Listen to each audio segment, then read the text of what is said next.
Contohnya sama-sama sholat 2 rakaat. Mungkin yang sholat 2 rakaat ini adalah sholat fardu, yaitu subuh. Bisa jadi sholat 2 rakaat ini sholat sunnah, sama-sama 2 rakaat. Kan sholatnya sama, yang dibaca sama. Cuman yang membedakan adalah niat. Maka niat di sini adalah untuk membedakan tingkatan amal ibadah seseorang. Ketika seseorang usolli fardhu subahi, berarti tingkatan ibadahnya adalah tingkatan ibadah wajib. Tetapi ketika dia nyebut usolli sunnatan qabliyata subahi, ini berarti tingkatan ibadahnya adalah ibadah sunnah. Yang membedakan di sini sama-sama 2 rakaat, yang satu ibadah sunnah, yang satu ibadah wajib. Yang membedakan di sini adalah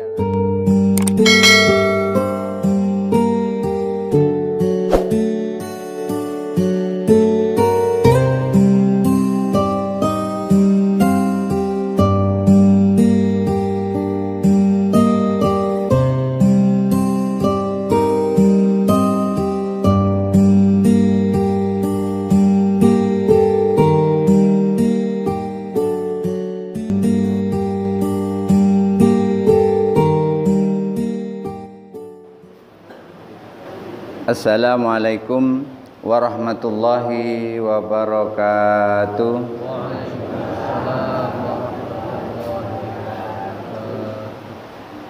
Alhamdulillahi rabbil alamin, wabihi nasta'in wa ala umuri dunya waddin, wassalatu wassalamu ala sayyidil anbiya'i wal mursalin wa ala alihi wa ashabihi ajma'in.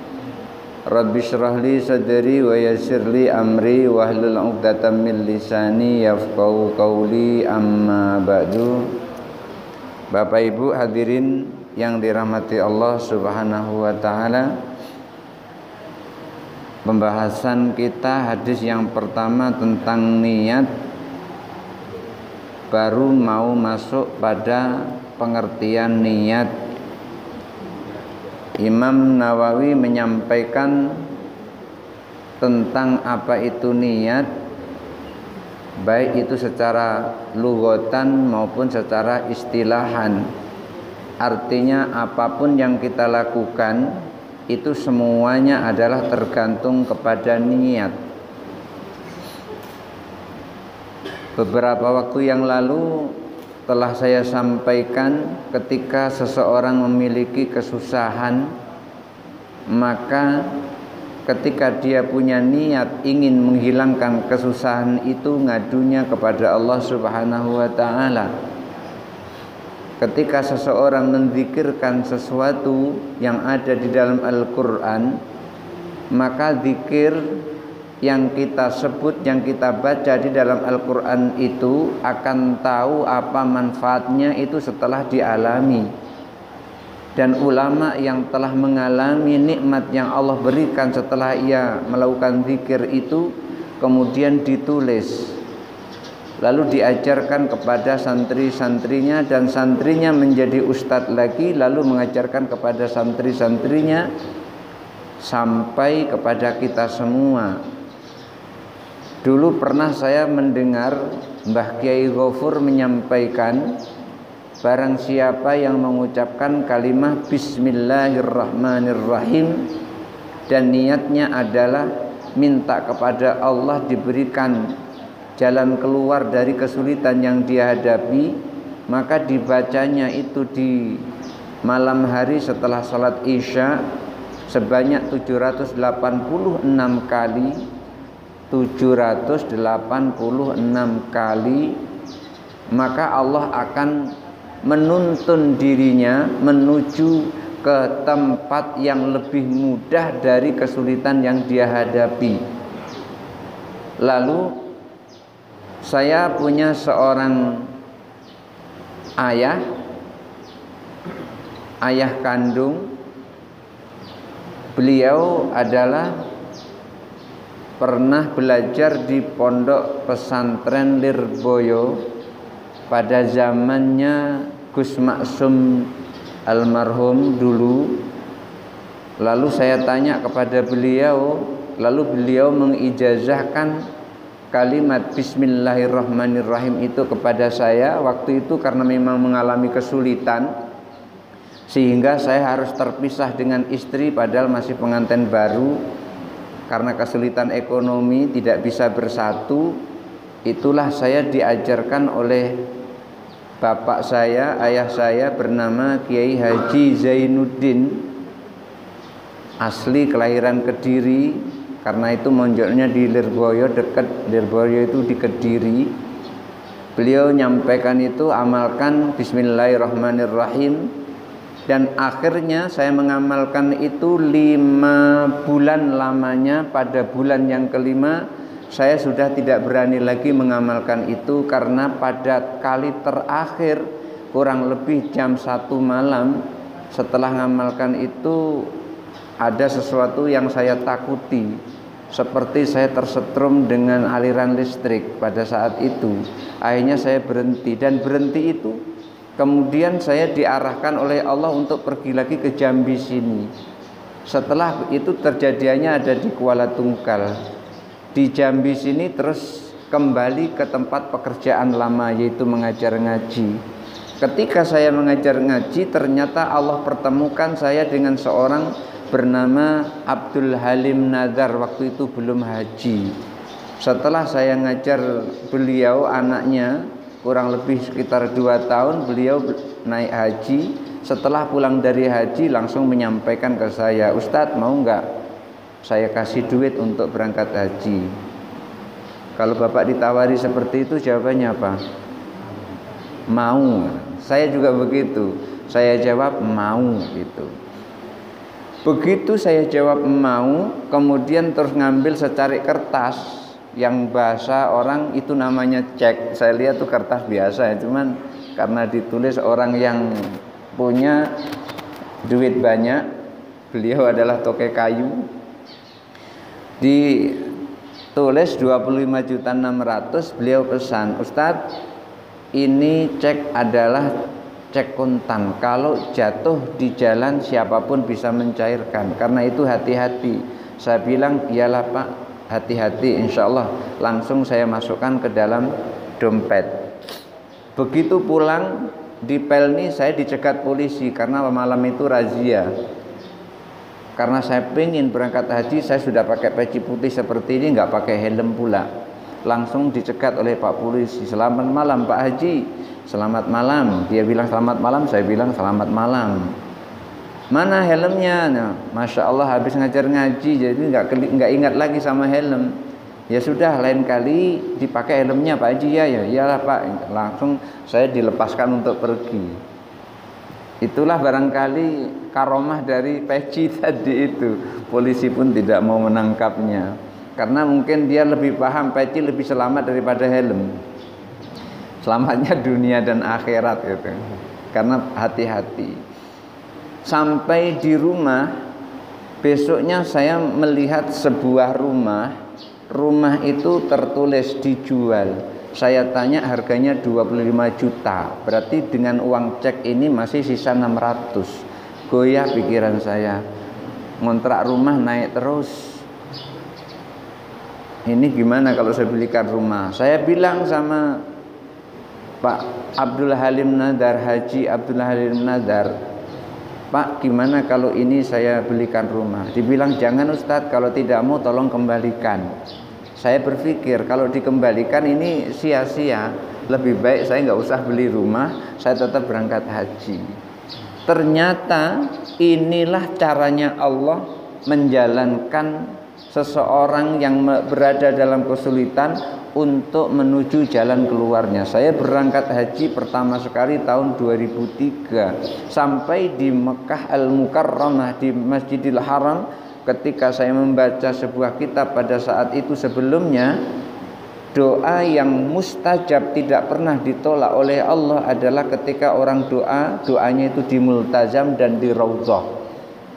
Kalau di Masjidil Haram itu di multazam, kalau di Masjid Nabawi itu di raudhah. Maka di situ saya berdoa. Doa saya yang pertama adalah, ya Allah berikan aku anak yang panjang umurnya. Itu doa pertama yang saya sampaikan kepada Allah. Kenapa? Karena saya punya anak meninggal terus. Anak pertama meninggal, anak kedua juga meninggal. Maka anak yang ketiga ini saya berdoa. Saya ingat Rasulullah itu setelah mengalami amul huzni, 2 kali kesedihan ditinggal oleh kakeknya, dan kesedihan ditinggal oleh istrinya. Rasulullah mengalami 2 kesedihan ini, baru Rasulullah diberi kegembiraan, yaitu di Isra dan Mi'rajkan. Saya merasa begitu, ya Allah, saya mengalami 2 kesedihan, kemudian saya diperjalankan menuju ke Makkah Al-Mukarramah. Nah, di sini di Masjidil Haram, pas di Multazam itu adalah tempat antara Hajar Aswad dan pintu Ka'bah ke belakang, itu semakin ke belakang semakin lebar. Siapa yang berdoa di situ akan diijabah oleh Allah Subhanahu wa taala. Saya berdoa di situ. Doa pertama minta anak tadi. Selesai doa kurang lebih jam setengah 9 malam waktu Arab Saudi, saya menuju ke wartel dan mengebel istri. Lalu disampaikan oleh istri, langsung waktu itu masih muda, nyebutnya Kak karena masih muda. Jadi langsung disampaikan, Kak, saya hamil katanya. Baru berdoa minta anak langsung hamil.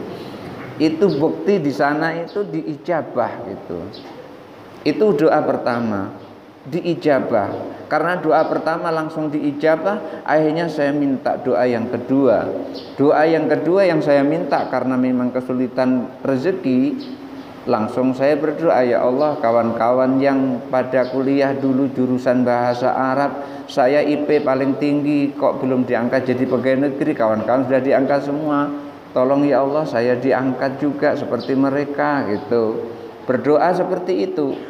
Ngelamar nggak diterima-terima, ternyata tidak disuruh ngelamar, langsung disuruh melengkapi bahan. Kemudian 2008 diangkat jadi PNS. 2003 saya berdoa 3, 4, 5, 6, 7, 8 5 tahun diijabah. Jadi doa itu ketika diijabah oleh Allah mungkin belum langsung dikasih, tapi nunggu waktu yang tepat menurut Allah untuk kita. Setelah itu saya juga berdoa, ya Allah, mengontrak rumah kok semakin lama semakin naik, semakin lama semakin mahal, minta rumah. 2003 saya berdoa, 2007 diijabah oleh Allah, punya rumah sendiri walaupun saya harus ngaduk lumpur apa? Ngaduk adukan, bantu tukang. 3, 4, 5, 6, 7, 4 tahun diijabah oleh Allah. Kemudian saya berdoa lagi, ya Allah, naik haji ini nikmat. Tolong saya ya Allah ditarik ke sini lagi bisa menunaikan ibadah haji di tahun berikutnya. 2003 saya berdoa, 2012 ada kawan bilang, Tat, ayo kita tes jadi petugas haji. Saya bilang, kalau mau ngajak saya tes, daftarkan saya. Kalau gitu mana SK-nya? Langsung saya kasih SK, saya kasih foto. Terus didaftarkan. Tes haji, saya lulus, dia tidak lulus. Ini karena doa yang berada di Multazam pada saat itu. Artinya apa? Ketika kita mengalami kesulitan, berangkat dari Bismillahirrahmanirrahim, Allah akan tuntun sedikit demi sedikit, sedikit demi sedikit. Dan itu taunya Bismillahirrahmanirrahim itu adalah mengeluarkan kesulitan, itu lantaran pengalaman para ulama. Ulama satu mengalami kesulitan membaca ini, kemudian diberi jalan keluar, nikmatnya seperti ini. Orang yang kedua, ulama kedua, mengamalkan yang sama, juga memperoleh nikmat yang sama, kesulitannya juga keluar, begitu seterusnya. Lalu ditulislah oleh ulama, ini bukan hadis tapi pengalaman ulama, siapa orang yang membaca Bismillahirrahmanirrahim 786 kali, maka Allah akan berikan jalan keluar dari kesulitan yang dia hadapi. Biasanya seperti itu. Dan ini kalau tanya mana hadisnya, tidak akan ketemu hadisnya. Yang jelas kalau ditanya hadisnya, mana hadisnya, kita disuruh membaca Al-Quran. faqra'u ma tayassara minkum minal Qur'an. Bacalah yang paling mudah dari Al-Qur'an. Apa yang paling mudah? Bismillahirrahmanirrahim. Saya yakin semua orang bisa membaca Bismillahirrahmanirrahim dan hafal. Tapi kalau surah Yasin barangkali ada yang hafal, ada yang tidak hafal. Surah Al-Mulk ada yang hafal, ada yang tidak hafal. Ini semuanya adalah berdasarkan dan bergantung kepada niat. Lalu apa itu niat? Wa'lam annan niyata lughatan, ketahuilah bahwa niat secara bahasa itu adalah al-qasdu, menyengaja atau bermaksud. Yuqalu nawakallahu bi khairin, seperti ada orang yang mengatakan nawakallahu bi khairin, Allah berniat untukmu dengan kebaikan. Artinya Allah menyengaja melakukan kebaikan kepadamu. Ai qasodaka bihi, yakni maksudnya adalah Allah menyengaja bermaksud untuk melakukan kebaikan kepadamu. Wan niyatu syar'an, dan niat secara syariat qasada syai'a muqtarinan bi fi'lihi atau qasdus syai'i muqtarinan bi fi'lihi. Kalau qasada syai'a itu berarti terdiri dari fi'il dan maf'ul. Qasada itu artinya menyengaja, asyai'a maf'ulun bih, dibaca asyai'a. Setiap fi'il tentu ada fa'il, maka fa'ilnya adalah fa'ilnya di sini dhamir mustatir takdiruhu man. Ini kalau dikaji dari ilmu nahwunya, man. Jadi qasada man berarti orang yang melakukan sesuatu, orang yang menyengaja, orang yang berniat terhadap sesuatu. Kalau dibaca qasdus syai'i, maka ini jumlahnya adalah bukan fi'il dan maf'ulun bih, tetapi adalah mudhaf mudhafun ilaih. Qasada itu qasdun itu adalah bentuk dari masdar. Masdar itu sama dengan fi'il tetapi tidak terikat oleh waktu. Masdar itu artinya juga menyengaja tetapi dalam bentuk tidak terikat oleh waktu. Dalam bahasa Inggrisnya barangkali ini adalah disebut dengan gerund. Gerund itu bentukan dari kata kerja yang tidak terikat oleh waktu. Qasdus syai'i, menyengaja terhadap sesuatu. Muqtarinan, muqtarinan ini merupakan hal, maka dibaca muqtarinan. Muqtarinan bi fi'lihi, yang disertai dengan perbuatan. Jadi namanya niat itu secara syariat adalah pingin melakukan sesuatu langsung diikuti dengan perbuatan. Kan ada orang yang pingin tapi tidak langsung diikuti oleh perbuatan.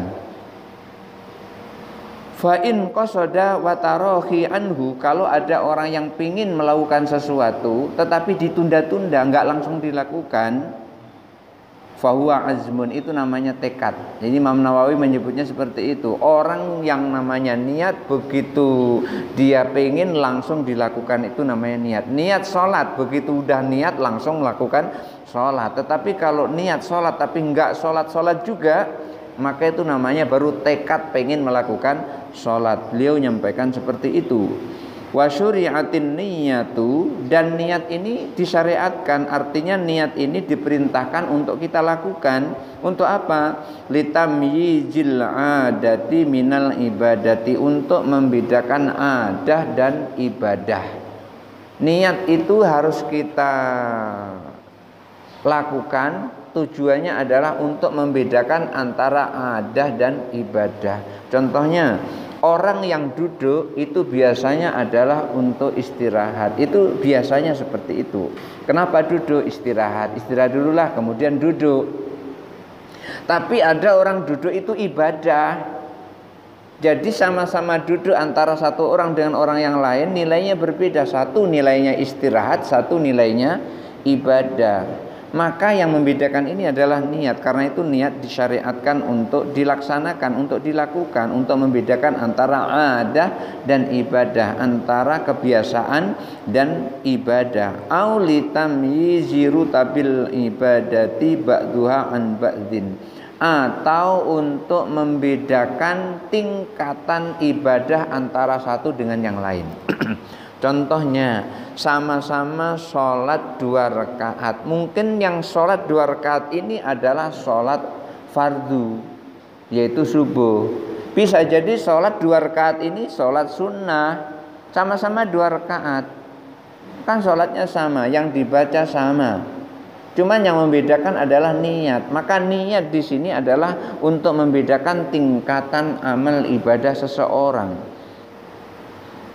Ketika seseorang usolli fardhu subahi, berarti tingkatan ibadahnya adalah tingkatan ibadah wajib. Tetapi ketika dia nyebut usolli sunnatan qabliyata subahi, ini berarti tingkatan ibadahnya adalah ibadah sunnah. Yang membedakan di sini sama-sama 2 rakaat, yang satu ibadah sunnah, yang satu ibadah wajib.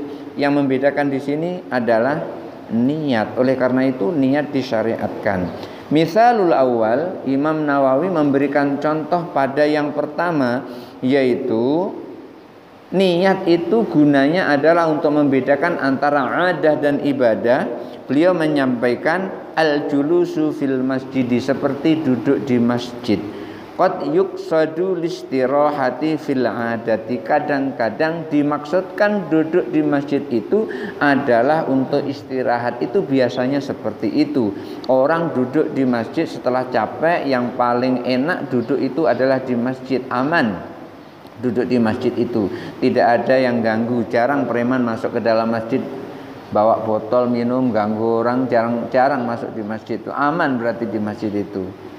Sama dengan ketika Allah sampaikan di dalam Al-Quran, orang yang masuk ke Masjidil Haram, faman dakhalahu kana amina, siapa yang masuk maka dia dalam keadaan aman, dijaga oleh Allah Subhanahu wa taala. Masuk ke masjid, duduk biasanya adalah istirahat. Waqad yuqsadu lil ibadati, kadang-kadang duduknya itu bukan duduk istirahat, tapi duduknya adalah duduk ibadah, biniyatil i'tikafi, dengan niat i'tikaf.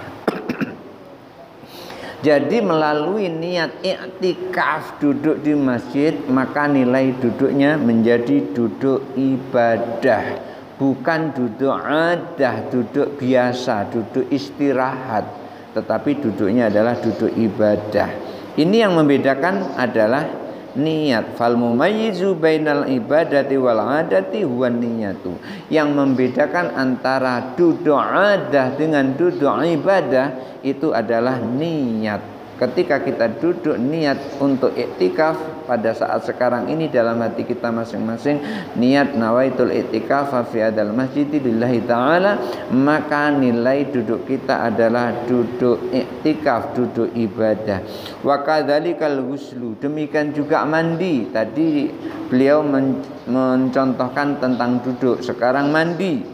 Qad yuqsadu bihi tangdiful badani fil adati. Mandi itu kadang-kadang maksudnya adalah untuk membersihkan badan, karena terasa kotor habis tidur semalaman, keringat, badan terasa kotor, kemudian mandi. Tujuannya supaya badan bersih, badan segar. Biasanya seperti itu.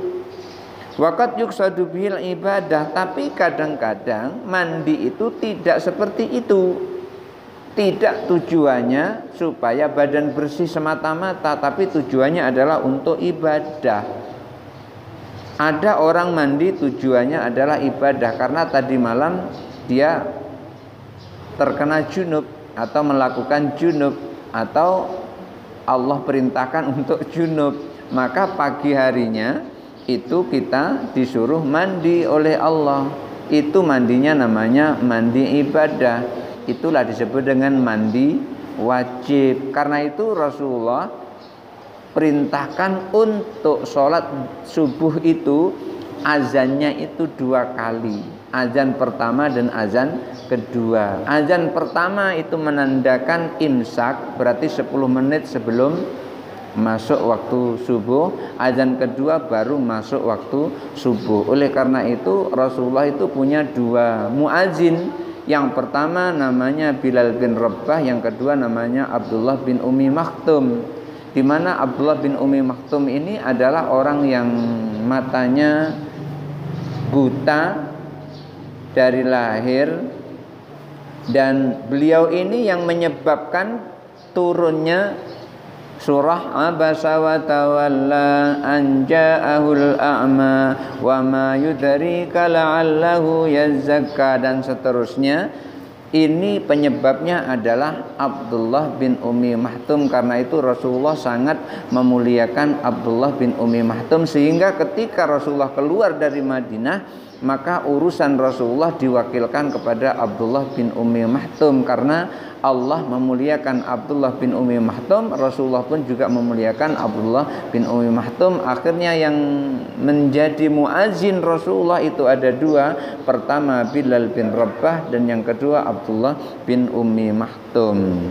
Jadi kenapa kok azan di waktu subuh itu dua kali? Di dalam Al-Muhadzab fi Fiqh Syafi'i, Imam Syirazi menjelaskan, kalau subuh itu azannya cuma sekali, maka bisa jadi banyak orang yang ingin sholat berjamaah tidak jadi sholat berjamaah. Kenapa? Pada saat itu ia harus mandi dulu, karena memang diharuskan untuk mandi. Sementara waktunya nggak cukup, otomatis ketinggalan. Dia pengen sudah mau melangkah, rupanya di masjid sudah Assalamualaikum warahmatullahi, Assalamualaikum warahmatullahi. Tapi kalau 10 menit itu dilaksanakan, pas azan pertama bangun, kemudian terus mandi, 10 menit cukup itu untuk mandi. Cukup. Tidak tahu kalau yang mandinya banyak, yang digosok itu bisa setengah jam, itu kelewatan mandinya. Itu kadang ada orang mandi itu lama banget gitu. Ada yang seperti itu. Maka ada sebuah riwayat ketika seseorang sedang sahur dan memegang makanan di piring dan makanan itu masih ada, maka habisi sampai selesai azan. Kemudian ada orang yang salah menafsirkan, salah memahami kata-kata tersebut di dalam hadis itu, karena hanya dipahami teksnya saja, tidak dipahami asbabul wurudnya, sehingga dia sampaikan kalau sedang azan subuh kemudian makanan ini masih ada di tangan kita, maka habisi saja sampai selesai azan. Batal sholatnya, batal sholat, batal wudhunya. Kenapa kok batal wudhu? Batal puasanya. Kenapa kok batal puasanya? Karena puasa itu adalah mulai dari terbit fajar sampai terbenam matahari. Lah terbit fajar kok masih makan, sudah masuk subuh kok masih makan, dia batal puasanya. Maksudnya adalah itu azan pertama, bukan azan kedua. Azan kedua itu azan subuh, azan pertama itu azan imsak. Jadi kalau masih imsak kita makan, maka enggak batal puasa kita. Kalau bisa memang waktu imsak itu kita tahan, tidak usah makan lagi. Tetapi kalau sudah kadung makan dan di atas piring kita masih ada makanan, maka makanan yang ini harus kita habiskan sampai azan itu selesai. Ini namanya azan pertama, azan imsak. Jangan diambil azan yang kedua. Kalau diambil azan yang kedua, fatwa yang seperti itu akan menyesatkan umat dan akan menjadikan puasa orang itu menjadi batal. Pas azan kedua kok menghabiskan makanan, mestinya harus berhenti, bukan meneruskan makanan. Nah, inilah Rasulullah SAW memiliki dua orang muazin. Yang pertama Bilal bin Rabah, yang kedua Abdullah bin Ummi Maktum. Karena itu subuh dua azan itu tujuannya adalah supaya banyak orang bisa ikut sholat subuh berjamaah. Karena waktu subuh itu banyak kejadian, maka perlu membangunkan orang di awal waktu supaya siap-siap untuk melakukan sholat subuh. Oleh karena itu, mandi pada saat subuh itu kadang-kadang adalah untuk membersihkan badan, kadang-kadang mandinya itu adalah memang harus mandi dan nilainya adalah ibadah. Yang membedakan itu fal mumayyizu wa an-niyatu. Yang membedakan itu adalah niat. Wa ila hadzal makna, maka berdasarkan makna ini asyaran Nabi sallallahu alaihi wasallam, Nabi sallallahu alaihi wasallam mengisyaratkan hina suila 'anir rajuli, ketika ditanya tentang seseorang yuqatilu riya'an, apakah dia berperang karena riya, wa yuqatilu hamiyatan, apakah ia berperang karena membela diri, wa yuqatilu syaja'atan, ataukah ia berperang karena keberanian. Lalu Rasulullah ditanya, ayyu dzalika fi sabilillahi ta'ala, ya Rasulullah, mana di antara itu yang dimaksud dengan fi sabilillah, perang fi sabilillah, yang mana itu? Perang karena pamer, karena riya, perang karena membela diri karena diganggu oleh orang, atau perang karena keberanian, nunjukkan dirinya berani kemudian dia terberang. Mana di antara tiga ini yang dimaksud dengan fi sabilillah? Jihad fi sabilillah itu yang mana? Lalu Rasulullah sampaikan, qala man qatala litakuna kalimatullahi al-ulya huwa fi sabilillahi ta'ala. Rasulullah sampaikan, barang siapa yang berperang, tujuan perangnya itu, sekali lagi tujuan berarti niat perangnya itu adalah untuk menjadikan kalimat Allah itu tinggi, maka itulah yang disebut dengan perang fi sabilillah, jihad fi sabilillah. Jadi jihad fi sabilillah itu adalah untuk meninggikan kalimat Allah. Ketika meninggikan kalimat Allah seperti ini, tentu banyak orang yang diberi manfaat di dalam perang tersebut karena meninggikan kalimat Allah. Oleh karena itu Rasulullah itu pesan tidak boleh menyakiti kafir dhimmi. Kafir dhimmi itu adalah kafir yang tidak mengganggu orang, itu kafir dhimmi. Tapi kalau kafir mengganggu orang itu disuruh perangi. Tapi kalau kafir tidak mengganggu orang, maka ketika ada orang memerangi kafir dhimmi, maka nanti di akhirat akan berhadapan dengan Rasulullah Shallallahu Alaihi Wasallam. Maka kalau ada orang yang ngebom itu, kemarin kan kita dengar ya, ngebom itu salah memahami jihad fisabilillah. Karena mereka tidak mengganggu, kecuali kalau mereka mengganggu. Ketika mereka mengganggu wajib kita perangi, tapi ketika mereka tidak mengganggu kita tidak boleh memeranginya, tidak boleh membunuhnya. Yang dia anggap itu adalah mati syahid, maka sesungguhnya itu adalah mati sangit. Bukan syahid tapi sangit. Sangit itu apa? Sangit itu seperti rambut kebakar, itu baunya sangit. Jadi mati sangit, bukan mati syahid. Hadis ini diriwayatkan oleh muttafaqun alaih, yaitu diriwayatkan oleh Imam Bukhari dan Imam Muslim. Wa mithalul tsani, contoh yang kedua, tadi contoh yang pertama, niat itu untuk membedakan antara adah dan ibadah.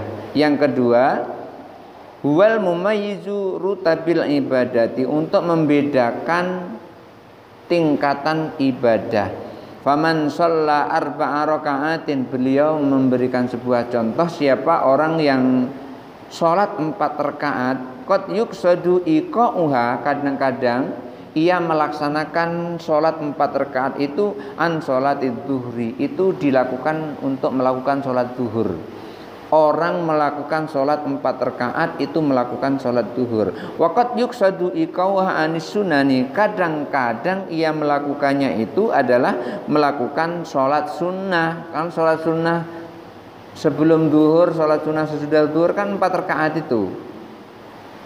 Sholat duhur 4 rakaat, qobliyah duhur juga 4 rakaat. Lalu gimana kalau 2 rakaat boleh, 4 rakaat juga boleh. Sebelum zuhur 4 rakaat, sesudah zuhur 4 rakaat. Kadang-kadang melakukan 4 rakaat yang seperti ini adalah sholat sunnah qobliyah zuhur atau sholat sunnah ba'diyah zuhur. Tapi kadang-kadang 4 rakaat itu memang sholat zuhur itu sendiri. Lalu apa yang membedakan? Fal mumayyizu huwan niyatu, yang membedakan adalah niat. Ketika dia menetapkan niat usolli fardhu zuhri, maka yang dilakukan itu berarti niat sholat zuhur. Tapi ketika dia menetapkan niat usolli sunnatan qobliyat zuhri, qobliyah zuhur, berarti dia adalah sholat qobliyah zuhur. Wa kadzalikal itqu, demikian juga membebaskan budak. Sekarang nggak ada budak lagi, sudah dihapus oleh Rasulullah, nggak ada budak. Kalau Jambi masih ada budak Jambi masih ada. Nah, kalau budak pada yang dimaksud adalah budak yang dimiliki mutlak oleh tuannya, yang seperti ini sudah nggak ada lagi. Wa kadzalikal itqu, demikian juga memerdekakan budak. Memerdekakan budak itu qad yuqsadu bihil kafarah. Kadang-kadang maksudnya adalah untuk membayar denda, untuk membayar kifarat. Wa qad yuqsadu bihi ghairuha, dan kadang-kadang memerdekakan budak itu tujuannya bukan untuk kifarah, bukan untuk membayar denda, tapi karena sesuatu yang lain. Seperti apa? Kan nadari, seperti nadar. Kalau nanti aku begini, dan begini, maka aku akan membebaskan seorang budak dari budaknya. Artinya dia menjadi orang yang hur, orang yang bebas, tidak terikat lagi oleh tuannya. Ini namanya nadar seperti itu. Wanahwi dan lain sebagainya. Jadi sama-sama membebaskan budak, tetapi yang satu tujuannya adalah untuk kifarah, bayar denda, yang satu tujuannya adalah untuk nazar, dan nazar itu hukumnya wajib. Yang tadinya tidak wajib kemudian menjadi wajib, itu adalah karena nazar. Puasa hari Senin itu sunnah, menjadi wajib kalau dia nazar. Umpamanya kalau nanti anakku lulus masuk perguruan tinggi ini, maka aku akan puasa 1 hari di hari Senin, maka puasanya itu menjadi wajib. Kalau dia tidak puasa, berarti dia harus membayar kifarah, membayar dendanya, dan membayarnya itu juga harus juga wajib kedudukan. Fal mumayyizuhu wan niyatu, yang membedakan ini adalah niat. Antara memerdekakan budak dengan kifarah, memerdekakan budak karena nazar, itu yang membedakan adalah niat. Jadi semuanya itu yang membedakan adalah niat.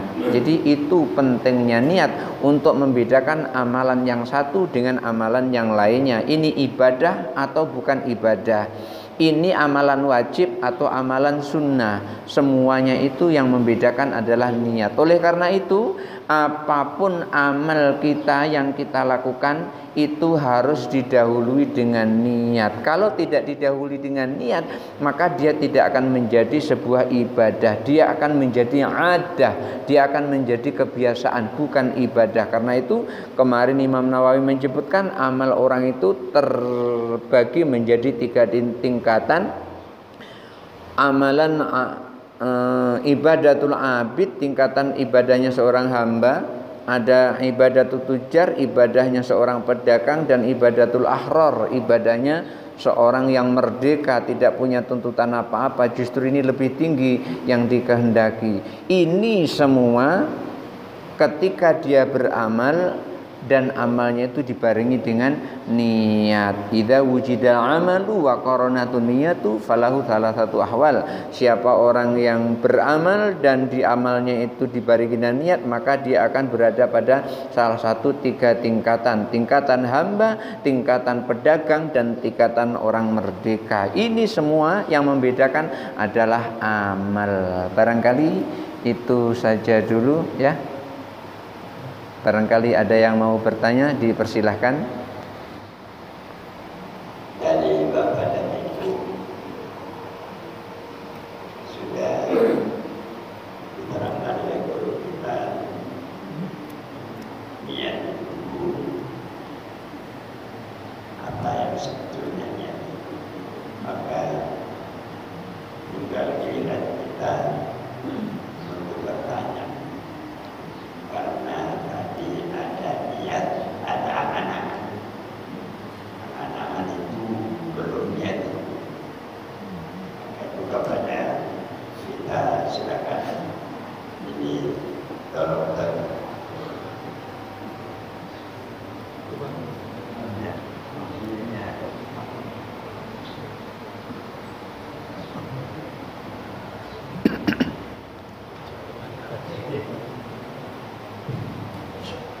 Assalamualaikum warahmatullahi wabarakatuh. Waalaikumsalam warahmatullahi wabarakatuh. Pertama saya ucapkan terima kasih atas tausiah yang disampaikan pagi ini. Pertama saya ingin menanyakan terkait dengan doa. Ini saya pribadi tak sering berdoa, tapi kadang tidak memahami apa dibaca. Ini bagaimana hukumnya? Kita berdoa, tapi kita tidak memahami. Kadang itu bahasa Arab, kita tidak memahami sebetulnya apa yang kita baca. Apakah doa kita itu bisa dilakukan atau bagaimana hukumnya? Ya. Itu yang pertama. Yang kedua mengenai dia dalam sehari 24 jam mungkin kita sekian persen kita untuk ibadah, berarti kita memang kita niatkan untuk ibadah. Tapi ada pekerjaan yang bukan rangkaian ibadah, mungkin seperti membersihkan rumah, olahraga, bekerja. Nah, bagaimana Pak kita menyikapinya agar pekerjaan yang baik tapi bukan rangkaian ibadah itu menjadi ibadah? Bagaimana cara kita menyikapinya?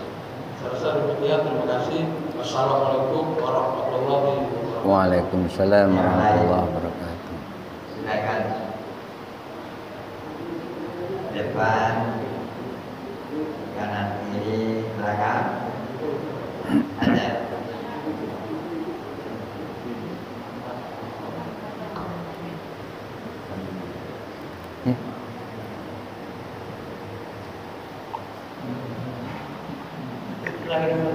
Assalamualaikum warahmatullahi wabarakatuh. Waalaikumsalam warahmatullahi wabarakatuh. Pada pagi ini sedikit saja yang saya ingin menyampaikan. Misalnya kita semua kan dari awal sampai akhir itu semua kelakuan kita akan kita bilang innama amrunya tergantung. Tapi ini misalnya simpel. Kita niat sebelum sholat, setelah sholat nanti saya mau ngaji atau mau ada kegiatan lain gitu. Ternyata tidak sempat karena sesuatu hal, misalnya karena sakit dan apa. Itu apakah kalau sudah niat seperti itu atau juga mungkin yang lebih besar misalnya kita niat sedekah, tapi ternyata ada halangan. Kalau udah niat seperti itu apakah kita mendapat pahala atau tidak? Terima kasih. Assalamualaikum warahmatullahi wabarakatuh. Waalaikumsalam warahmatullahi wabarakatuh. Satu lagi, silakan. Ada ini.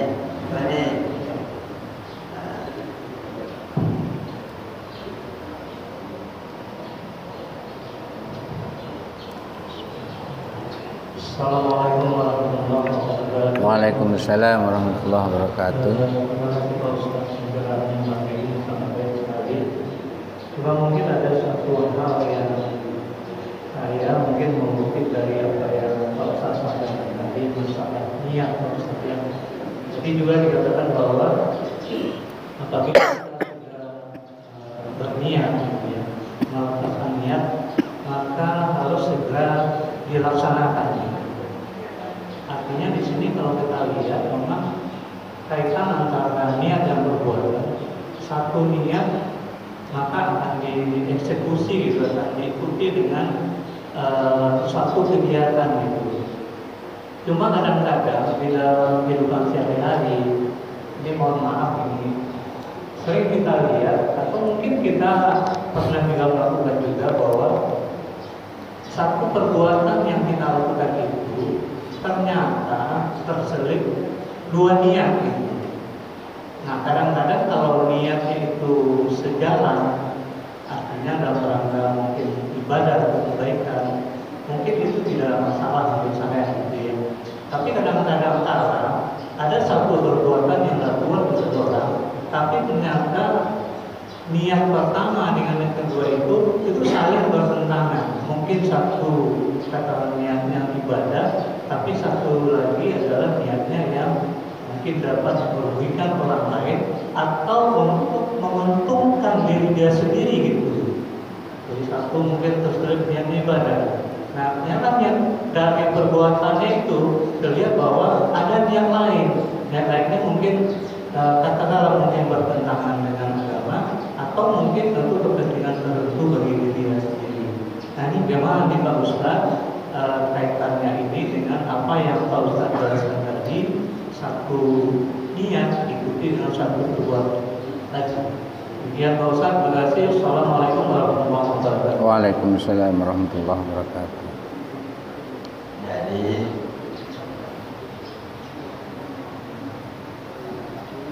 sambil istirahat dulu kita. Pertanyaan pertama tadi, bagaimana kita berdoa? Sedangkan doa itu tidak tahu kita. Tidak tahu kita. Di sinilah letaknya. Kita selalu bertanya dengan ulama. Di sinilah letaknya. Kita tidak boleh jauh dari ulama. Walaupun kita tidak bisa mengartikannya, tahu tujuannya. Oh, ini yang ku minta, ini yang ku minta, ini yang ku minta. Jadi, kenapa? Karena kalau sudah kita tahu apa yang kita minta itu, lebih kuat hati kita untuk memanjatkan doa kepada Allah. Dan juga sekarang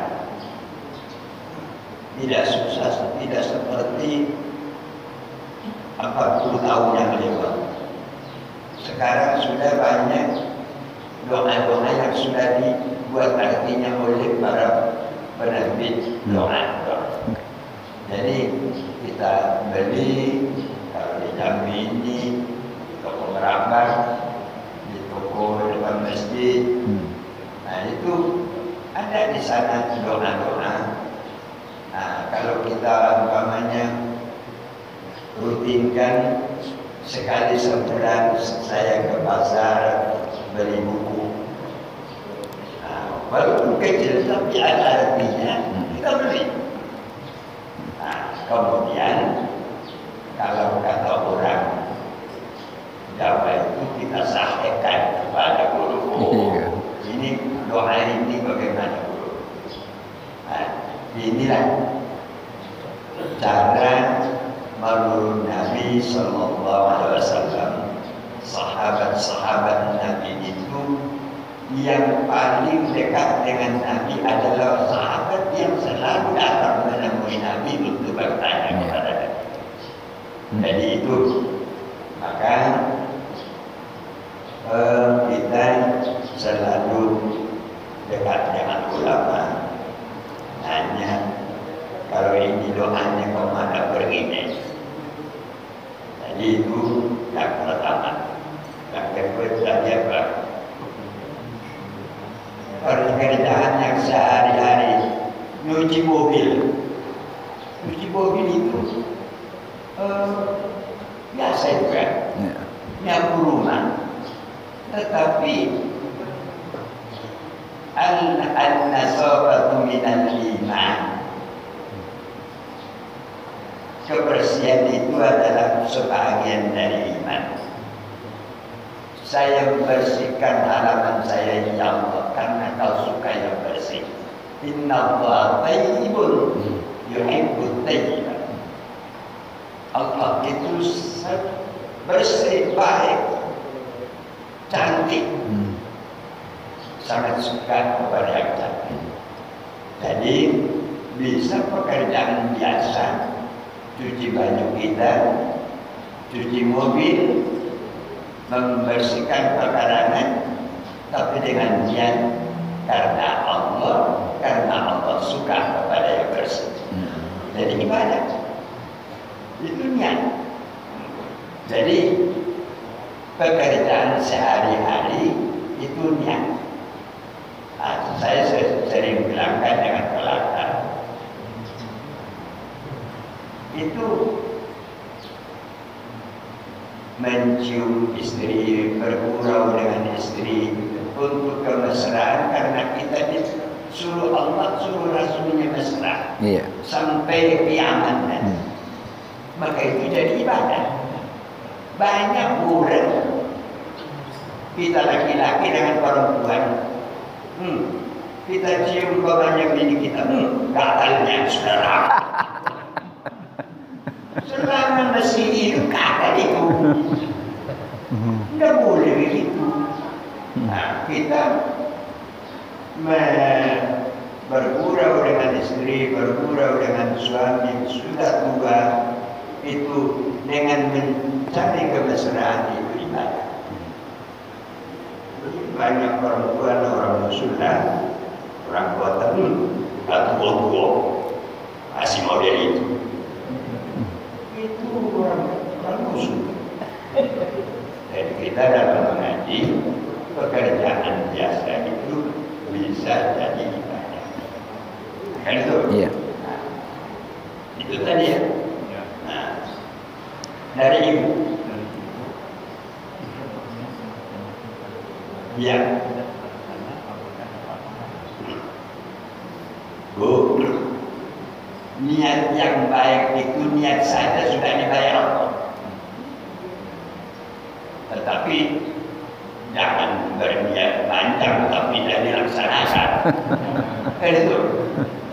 Nah, berniat kalau saya kaya nanti saya akan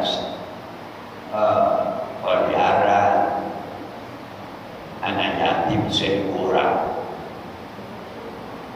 Nah, niat itu saja sudah berpahala. Walaupun tidak jadi kaya kita. Nah, kan itu. Sudah. Nah, cuma sudah kaya. Dan jadi. Terus ke Eropa untuk menonton pertandingan tinju di Amerika di Las Vegas. 6 bulan lagi pertandingan itu sudah beli karcis dia ke sana. Nah, ini namanya niat yang menimpa. Maka banyak orang waktu dia hidup sederhana, miskin banyak niat baiknya. Begitu dia kaya lupa semuanya. Tidak lama ditimpa niat itu dia melarang tadi. Kan itu. Tapi kalau dia kaya, dia laksanakan niatnya, di situ nanti tambah Allah. La in syakartum la azidannakum. Jika kamu bersyukur, Allah pasti tambah. Nah, tadi itu jadi kita niat satu terlaksana, niat kedua tidak terlaksana, tetapi bukan karena salah kita, itu nanti diukur dari zaman. Yang tercatat malaikat raqib itu adalah sesuatu yang bisa kita omong dan bisa kita perbuat. Itu yang dicatat malaikat raqib. Kalau yang dalam hati tidak bisa dia catat. Siapa punya catatan itu cuma Allah. Karena Allah ya'lamu ma fis-sudur. Dia Allah itu tahu apa yang tersimpan dalam dada manusia. Nah, wa ya'lamu ma yusirruna wa ma yu'linun. Dia Allah itu tahu apa yang dirahasiakan manusia dan apa yang dinyatakan manusia. Jadi besok dari kiamat kalau sudah ditimbang pahala dan dosa, tidak apa, masih tekor si Umar ini masih tekor, masih lebih banyak dosanya daripada kebaikannya, lebih berat dosanya. Kata Allah, Rabbi, apa enggak ada lagi yang terjadi kebaikan apa ini? Begitu sayangnya Allah dengan ini. Tidak ada lagi Allah.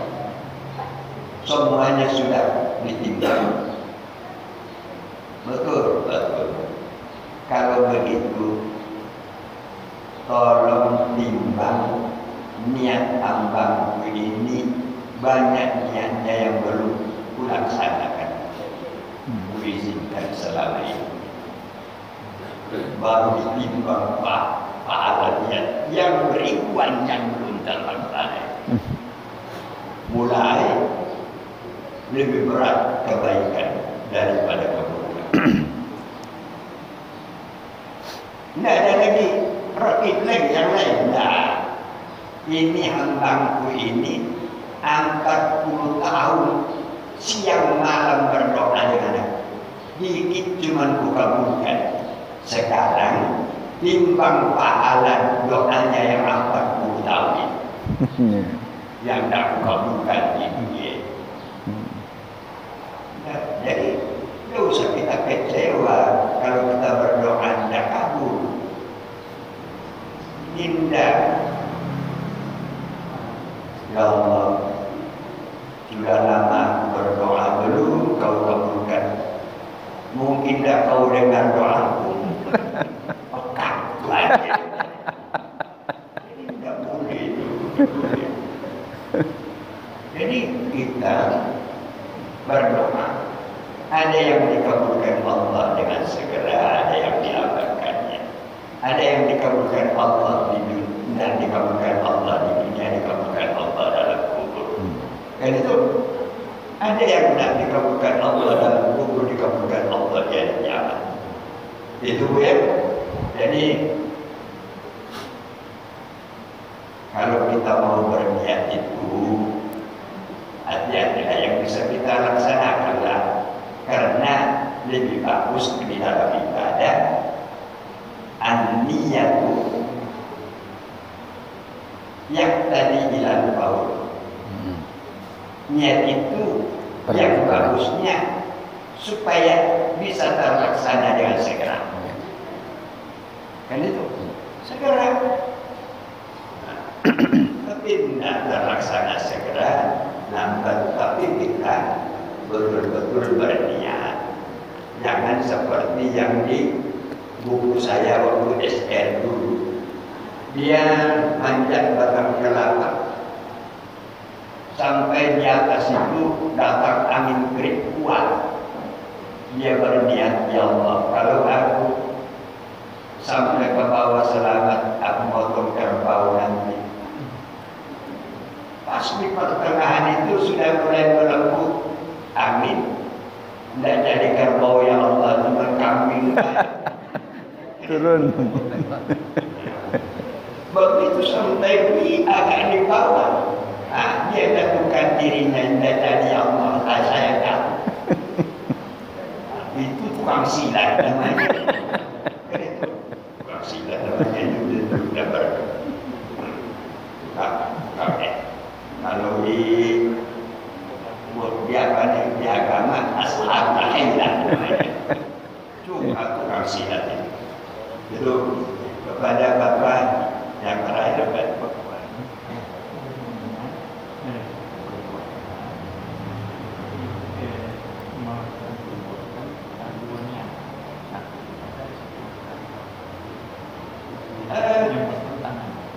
kalau bertentangan satu ibadah satu tidak, maka yang niat yang baik itu yang diterima Allah.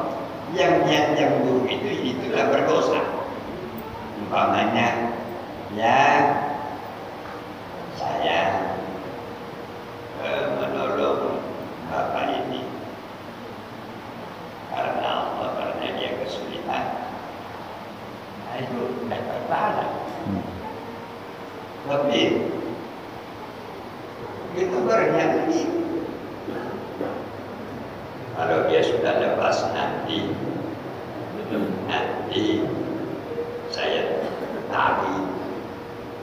saya tagih niatnya. Umpamanya model sekarang kan, tolong saya nanti di pemilihan nanti. Kalau ditolong, ya saya terlibat. Tahu-tahu, ya LKB banyak. LKB itu kalau lupa jadi, kan itu. Kalau ingat, jadi.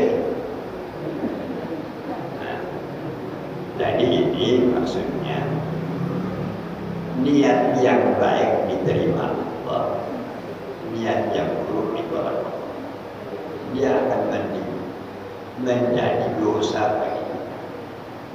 Jadi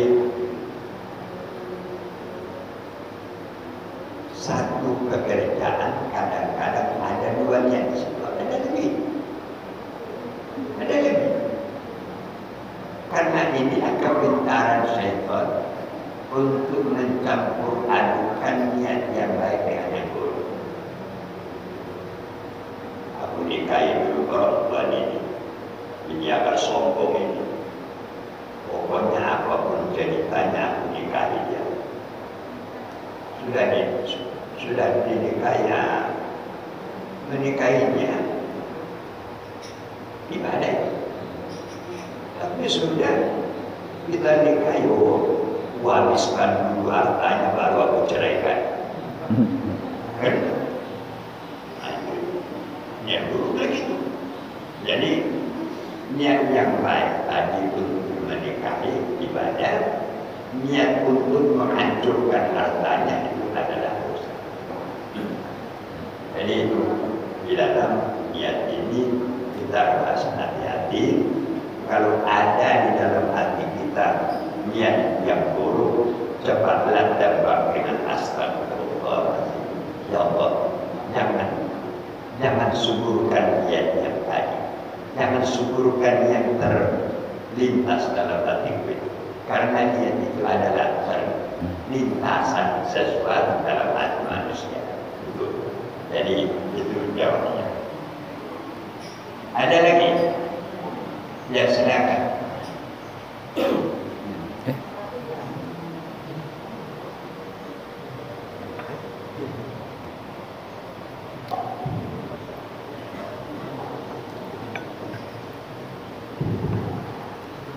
Assalamualaikum warahmatullahi wabarakatuh. Waalaikumsalam warahmatullahi Saya wabarakatuh. menanyakan tentang ibadah sunat.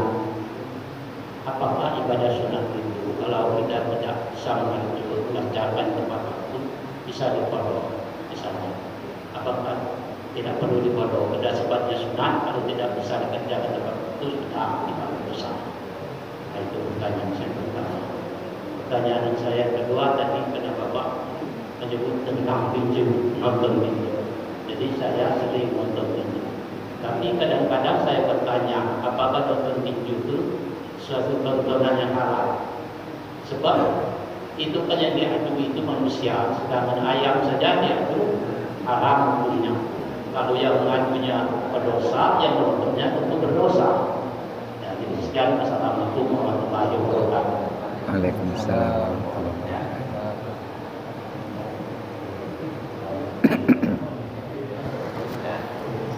Muslim, minta tolong dulu tinggal rokok di rumah. Gawat aku ini. Minta rokok dulu. Ada di atas meja. Lupa karena mau cepat ke sini. Pertanyaan Bapak tadi. Kalau ibadah sunat tidak perlu dipotong. Kita minta dengan Allah, ya Allah sekali lagi jauhkan dari saya anak supaya aku laksanakan terus ibadah sunat ini. Jadi karena apa? Ibadah yang paling dicintai Allah walaupun sedikit adalah berkelanjutannya. Berkelanjutan dan musiman. Dan macam musim durian. Musim durian kota ini pun bau ega. Kan itu? Dan musim durian tak ada baunya lagi. Jadi ini musiman. Jadi kalau ibadah yang paling dicintai Allah adalah ibadah yang sedikit tapi berkekalan. Itu tidak usah dipotong. Soal olahraga, kenapa itu? Kenapa? Karena saya olahraga ini cuma dua yang bisa mau lakukan. nontonnya. Bola kaki dengan tinju. Tadi itu udah berbeda itu. Kan itu. Jadi bagaimana?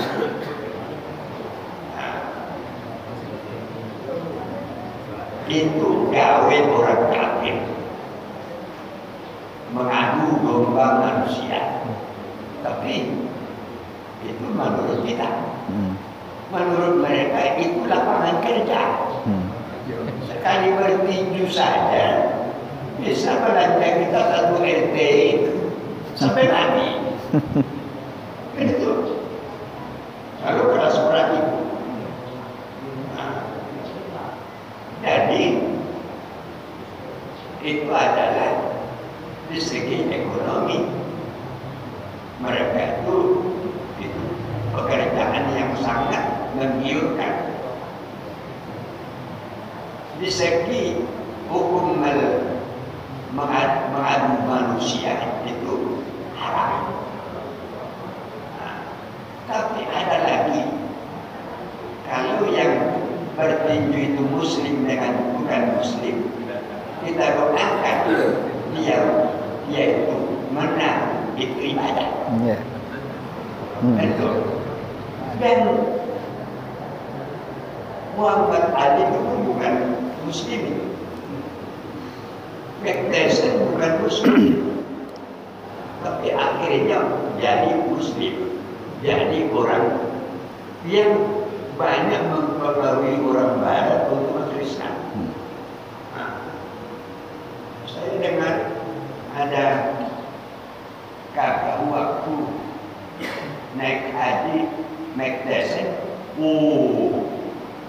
untuk menyesalam beliau di Masjidil Haram itu sungguh banyak orang. Berarti sayang orang, kita pun sayang karena dia adalah sebagai dai. Kalau kami dengan guru kita ini cuma dari masjid ke masjid, langgar ke langgar. Kan itu?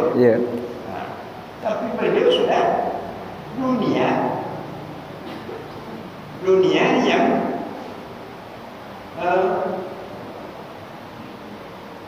melihat beliau muslim sekarang, tinjunya pun tidak lagi seperti tinju yang dulu pakai ini, tapi pakai Bismillah. Kan itu. Jadi ini adalah ibadah. Jadi terserah mana termasuk saya. Kan itu. Nonton tinju apa niatnya? Kan itu. Niatnya untuk melihat manusia. Kalau kita lihat dalam soal pertandingannya, kita berangkat berdosa. Tapi kalau kita lihat dari segi ibadah, kita doakan dia masuk Islam yang memandang dia supaya dia bisa yaitu menjadi donatur Islam. Kan itu. Sudah Pak. Tambah guru kita.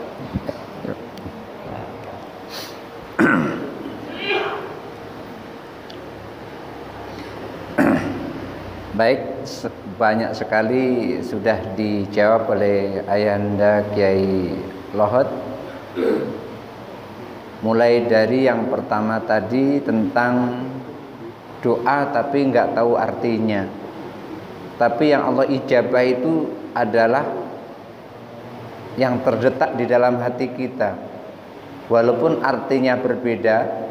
Misalnya yang dibaca umpama ini memang nggak tahu, ini umpamanya. Doanya niatnya adalah mau berbuka puasa. Allahumma laka sumtu, artinya kan begitu. Wa bika amantu ala zika bi rahmatika ya arhamar rahimin. Ini doanya ini karena nggak hafal terus nyebut doanya. Doanya umpamanya disebut sebelum berbuka puasa itu Allahumma jannibna wa jannibi syaitona fima rozaqtana. Itu yang dibaca. Tapi dalam hati itu niatnya adalah untuk buka. Tapi ini doa pengantin baru tadi itu. Doa pengantin baru dibaca untuk berbuka puasa. Itu yang diijabah oleh Allah adalah niat di dalam hati kita itu. Walaupun yang kita baca bunyinya lain. Seperti dulu ada seorang kiai itu didatangi oleh orang yang sulit kehidupannya, dibilang, "Mbah Yai, minta tolong aku didoakan supaya aku bisa mencukupi keluargaku." Akhirnya kiai itu memberikan sesuatu dan dia disuruh sholat dan bawalah ini. Ketika dia membawa itu sebetulnya tidak merupakan sesuatu yang berharga. Tetapi karena dia yakinnya kepada kiai itu, kiai adalah doanya mustajab, maka akhirnya kehidupannya dicukupi oleh Allah Subhanahu wa taala. Jadi apa yang kita yakini kepada Allah, itulah yang akan diijabah oleh Allah, walaupun kita nggak tahu apa yang kita ucapkan. Oleh karena itu ada sebuah hadis qudsi, ana inda dzanni abdi bi, aku tergantung prasangka hambaku. Jadi ketika kita mengatakan sesuatu yang isinya lain tapi maksudnya adalah begini, maksud itulah yang akan diijabah oleh Allah Subhanahu wa taala. Kemudian yang terakhir tadi, yang Bapak suka nonton tinju tadi ya. Kalau zaman dulu adalah Mike Tyson, kalau yang sekarang ini Muhammad Ali, kalau yang sekarang ini yang terkenal kan adalah Khabib Nurmagomedov. Karena saya juga senang itu. Khabib Nurmagomedov. Kemudian melawan McGregor yang terakhir itu. Ya, yang sombong itu. Jadi di sini tergantung pada niat. Pekerjaannya sama. Kita lihat sama. Yang dilakukan Khabib sama dengan yang diberikan oleh McGregor, sama kedua-duanya. Tapi ini bisa berbeda nilainya. Karena apa? Ketika Khabib memulai pertandingan itu, dia mengucapkan Bismillahirrahmanirrahim, menyerahkan diri, tawakal pada Allah, dia berniat untuk menegakkan li'ilali kalimatillah supaya Islam tidak dihina oleh orang kafir seperti McGregor itu. Maka yang seperti itu yang dilakukannya itu bukan merupakan dosa, tetapi itu adalah merupakan jihad. Karena apa? Meninggikan kalimat Allah. Seperti tadi ketika Rasulullah ditanya tentang jihad fisabilillah itu yang mana? Apakah yuqatilu riya'an, perang karena riya, wa yuqatilu syaja'atan, perang karena keberanian, wa yuqatilu hamiyatan, perang karena membela diri? Ternyata bukan ini. Ternyata yang disebut dengan fisabilillah itu adalah ketika dia melakukan itu li'ila'i kalimatillah, untuk meninggikan kalimat Allah. Islam tidak boleh dihina. Dia mungkin nggak apa-apa dihina, tapi kalau Islamnya dihina, maka naluri jihadnya itu muncul.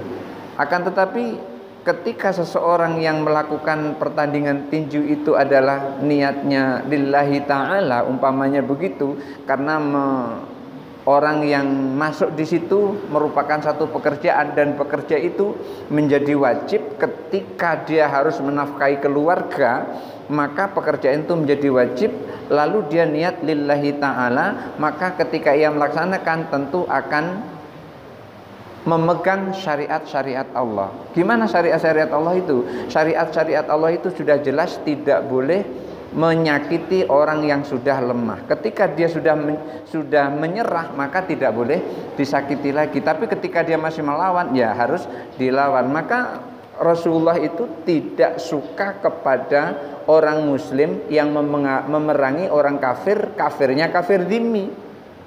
Kafir dhimmi itu artinya kafir yang sudah menyerah, yang sudah tidak melawan lagi. Tetapi ketika dia melawan, ya harus kita perangi. Tapi ketika dia tidak melawan, tidak membuat onar, maka Ketika kita memerangi mereka, maka nanti kita di akhirat akan berhadapan dengan Rasulullah.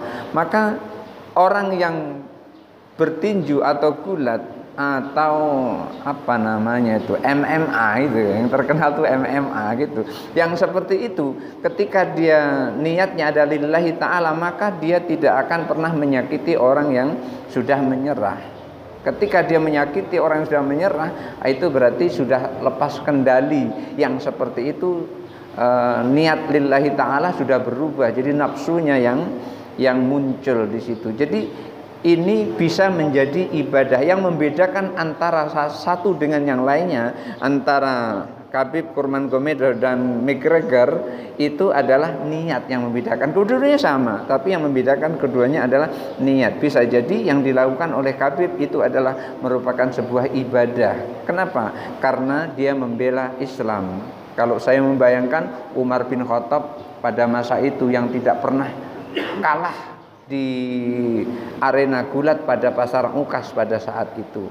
Barangkali itu saja ya, silahkan untuk baca doa.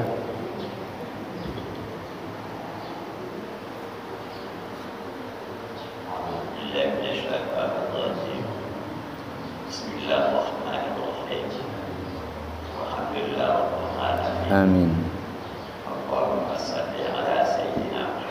Amin. Amin. Amin.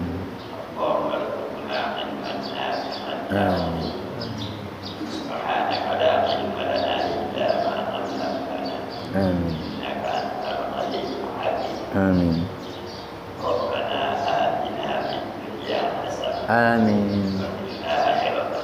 Amin. Amin. Amin. Amin. Assalamualaikum warahmatullahi wabarakatuh. Waalaikumsalam warahmatullahi wabarakatuh. Barangkali itu saja yang bisa saya sampaikan kali ini. Mudah-mudahan ada manfaatnya. Hadanallahu wa iyyakum ajmain. Wallahul muwaffiq ila aqwamit thoriq. Wassalamualaikum warahmatullahi wabarakatuh.